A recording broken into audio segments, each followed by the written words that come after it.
I don't know if you heard, but, Remake 4 was just recently announced. Out of nowhere. Here's what I want to know. Who asked for this? Did you? Oh, you didn't? Yeah, neither did I. Seems to me like everybody on the internet was screaming at Capcom, do not remake Resident Evil 4. We don't need it, we don't want it, the game's perfect as it is, so just leave it alone. Y'all better not be in there remaking that game. And then against everybody's wishes, they went and did it anyway. So, you gonna pre-order that collector's edition? Yeah, me too.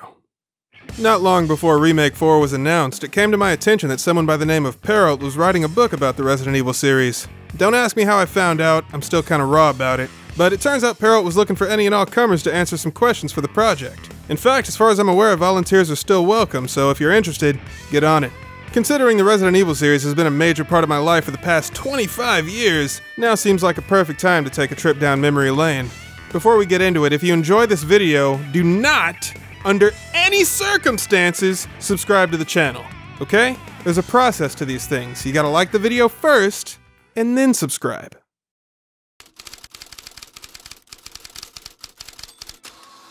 I was still in elementary school when my best friend invited me over to play Resident Evil Director's Cut for the original PlayStation.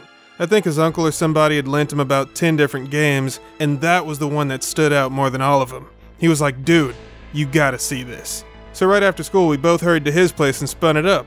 Obviously, the live-action intro shook me right to the core, because I had never seen production value like that in a game. We had no concept of quality standards in games, so to us, this was Hollywood-level stuff. But it was a sense of atmosphere the actual game created that turned it into some kind of obsession for me. So there we were, in the dining room on the mansion's first floor. No sound in the room besides the reverberating tick-tock of a grandfather clock. Both of us were too scared to even breathe, and that just made the ticking even louder. We explored the room at a snail's pace, taking our precious time, wary that something horrible was going to jump out at us at any moment. The whole time, the sound of that damn clock loomed over us like a vengeful spirit. Both of us jumped out of our seats. It was his mom calling. She was going to be home soon, and he still had some chores left to do. I didn't want to get him in trouble, so while he was on the phone in the other room, I set the controller down with the game still running and snuck out. I got about a quarter of the way down the block that my friend called out to me from his door. Turns out his mom wasn't going to be back for a while, so we could keep playing. But something he told me made me realize that Resident Evil was so much more than just a game. He said he got scared out of his mind when he came back to his room and found that I had disappeared. And all he heard was the sound of that ticking clock.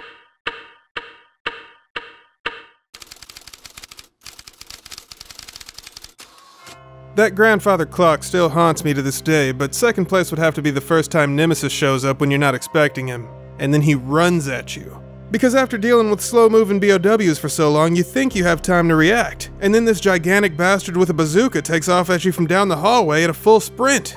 To me, that's true fear, because in that moment, I legitimately wasn't sure that I was going to be able to survive. I'm not talking about the game, I mean in real life. Third place would have to be the two-way mirror in the interrogation room. You know what I'm talking about. Ada Wong, hands down, no contest. Let me tell you guys about the Ballad of Ada Wong. She's a highly trained corporate spy, a job that requires her to suppress all her emotions so she can get the job done by any means necessary. Then all that changes when Leon comes along and takes a bullet for her. For the first time since she got into the spy game, she questions her chosen profession and starts to contemplate living a normal life. But she doesn't know if she's cut out for normalcy, and she's not used to being unsure of her abilities. She can handle any mission and succeed against all odds, but settling down and starting a family scares the hell out of her. It's too late though. She already compromised her mission and caught feelings for another person. I know I'm not capable of caring about anyone, but I don't want to lose you.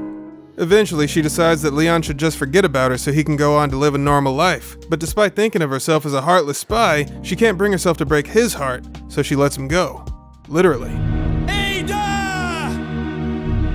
Even though she tried to fake her own death, Leon still never gave up on her. He used his connections as a government agent to look her up, which is why when the two meet in Spain, he's not surprised that she's still alive, he's surprised that the rumors he heard about her are true.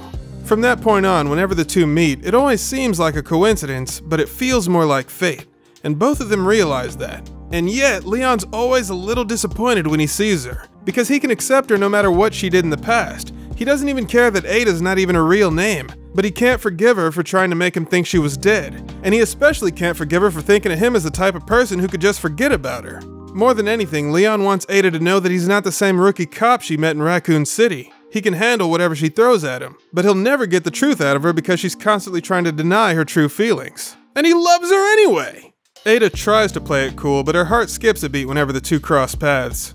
For Ada, Leon represents her last shred of humanity. Or it's more like Leon's the only proof Ada has that she was ever human in the first place. And that's exactly why she can't risk losing him, which is also why they can never be together. She's known in the corporate world as being completely independent, so she's embarrassed for needing another person to validate her existence. And on top of that, she feels guilty for relying on him like that.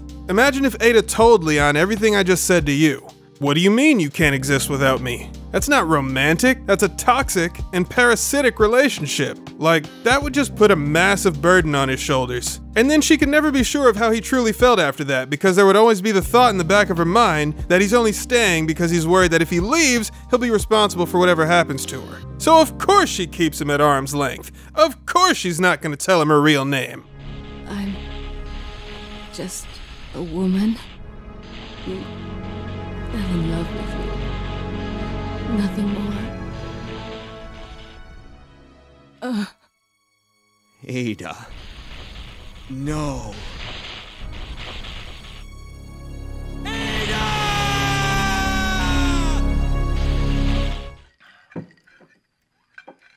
Yeah, it's bad. Steve Burnside. That Canadian ginger bastard. As far as I'm concerned, the franchise's transition into action actually began with Resident Evil 3. That game had a dodge mechanic and explosive barrels, so Capcom was already trying to ramp things up after they perfected the formula with Resident Evil 2. That was followed by Code Veronica, which, let's not forget, opens with a helicopter shootout chase scene that looks like it was lifted straight out of a Michael Bay flick. Then the actual gameplay let you shoot guns akimbo at multiple targets like a John Woo movie. So for me, RE turning into an action game was a more gradual transition, and I was completely on board with it. Unironically, I absolutely loved the first 3 animated films, because at the end of the day, my attachment is to the characters. If the writers do my favorite characters justice, I'm cool with whatever form the gameplay takes, as long as it's not terrible. That's why I've tried no less than 3 times to play RE6, and I can't make it through an hour of that game.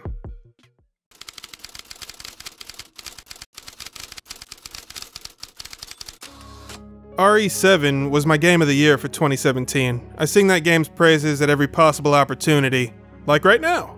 7 did a perfect job of revitalizing the classical elements of survival horror. To me, it felt like a seamless continuation of the original trilogy in Code Veronica. People make a big deal out of the switch to first person, but that never made sense to me because Resident Evil was meant to be a first-person game from the beginning. It started out as an FPS remake of what people now know to be the first survival horror game, Sweet Home. But then Shinji Mikami saw Alone in the Dark and noticed the level of detail the game was able to achieve with its pre-rendered backgrounds. The first-person prototype they had running at the time looked like ass because of the PS1's hardware limitations, and so the perspective changed. So if anything, 7 is what Resident Evil was meant to be from the start. But even if it wasn't, people act like 7 was the first game in the series with a first-person camera. I'll have you know, I had a great time with Survivor. That was a blockbuster rental, well spent. Then there was Gun Survivor 2, a game that has more action than 5 and 6 combined. After that came Dead Aim, which featured a third-person camera but switched to first-person for shooting. But check this out. You ready to have your mind blown all the way to hell and back? Strictly from a gameplay perspective, 4, 5, and 6 are first-person games too. Motherfucker, are you out of your damn mind? Played any shooters recently with an over-the-shoulder view? There's a high chance you have because it's now the industry standard. Yeah, well, Resident Evil 4 started that whole thing. Gears of War was what popularized that view for third-person games though, and that game's camera system just so happens to be directly inspired by RE4. Lead designer Cliff Bleszinski noted in an interview that the over-the-shoulder view was essentially the same thing as a first-person camera. As you can see, the gun's right where you'd expect it, in the corner of the screen like most other FPSs. The camera's just pulled back a little so you see the back of the character's head and some of their shoulder. As far as how it affects the gameplay though, it's the equivalent of increasing the FOV. The point is, I don't think RE7's perspective switch was the jarring experience most people make it out to be. Most horror games released in the past decade have a first-person camera, generally because people think it's more immersive. But remember the myth that said we only use 10% of our brains? First-person games being more immersive than third-person is a lot like that. Personally, I think it's a mistake to introduce new protagonists into a franchise when you haven't wrapped up the stories of the ones that have already been established. Like I said, I love RE7 to death, but I don't give 3/16 of a shit about Ethan Winters. In fact, you know what? I said Steve Burnside was my least favorite character, but that was just a joke. It's actually Ethan Winters. Fuck that guy. And his stupid, stylish, expensive-looking shoes. Like, who does that?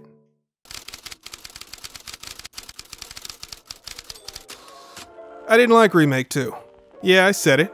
I mean, it was passable. Nowhere near as good as it could have been, though. It had the opportunity to be the greatest survival horror game of all time, but instead it was just slightly above average, and to me, that's a catastrophic failure. So how did Remake 2 drop the ball? It's because the gunplay was a step down compared to Resident Evil 4. The sound designer for this game needs to be thrown in jail, because they made all the weapons sound like weak little cap guns, even the Wish.com Desert Eagle. And I could forgive all that if the guns didn't feel just as weak as they sounded. Go back and play the original RE2, those guns sound weak as hell, but at least the zombies react, and they just don't in Remake 2. It just isn't fun to unload an entire mag into a zombie's face and see them barely even flinch. It's like you're shooting marshmallows at them. You spend the whole game stockpiling ammo so you can use it in case of an emergency, and then if you actually decide to use some of your hard-earned bullets after hours of running circles around enemies, the game gives you this.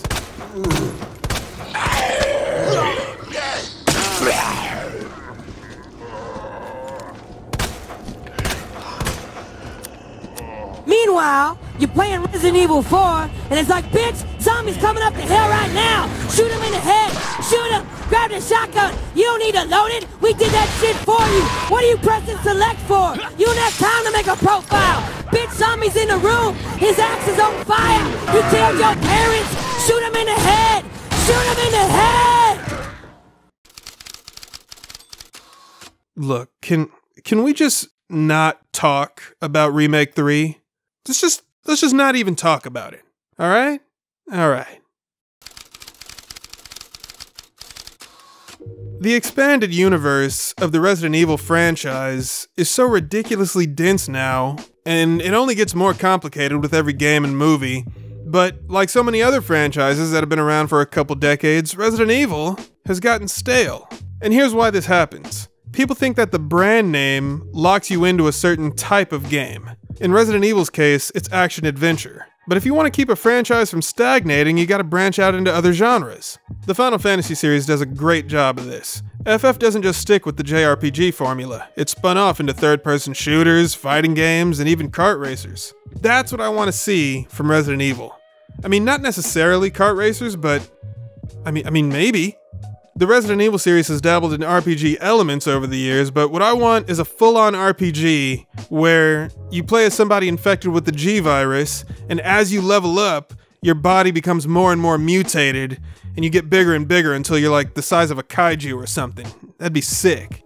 Or how about an RTS, where you control units like hunters and tyrants on a large-scale battlefield? You know, like Warfare, the exact reason bioorganic weapons were created in the first place? Or how about this? A racing game where you play as an Umbrella mercenary and you have to outrun the authorities while trying to deliver virus samples to black market buyers. It's Crazy Taxi, but with zombies. Shut up and take my money!